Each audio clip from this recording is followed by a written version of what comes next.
Во почетокот на јуни Пробиштип го отвора домот за стари лица. Работите се при крај и нема сомнение дека регионот многу скоро ќе го добие вториот старечки дом. Изградбата на домот за стари лица во Пробиштип е одлична. До сега динамиката по големите градежни опфати веќе се завршени, ако збориме комплетно е реконструирана кровната конструкција, внатрешно уредувањето од зидарите на сите соби кои што се планирани, водоводната канализационата мрежа, електричната инсталација е веќе завршена.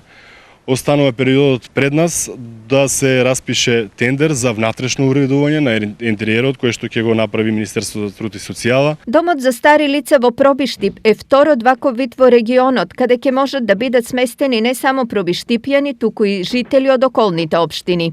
Капацитетот 52 лица наши сограѓани или од регионот ќе можат да бидат сместени, а таму да имаме нов персонал кој што ќе води грижа за оние наши сограѓани за кои што едноставно не можат сами или миграцијата на нашите сограѓани направи да имаме ваков еден проблем и навистина проектот е одличен, прифатен од нашите сограѓани, но и динамиката е одлична и за неколку месеци Пробиштип добива нов дом за стари лица.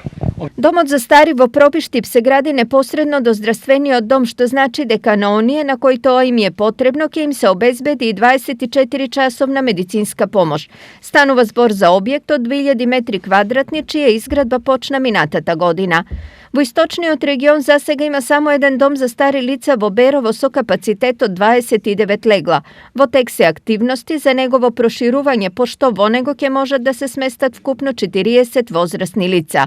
Домот за стари во Штип, чија изградба почна во 2014 година и е со капацитет од 100 легла, се уште е заглавен во правните процедури, а со него и околу 30 милиони денари заштеда на штипските пензионери.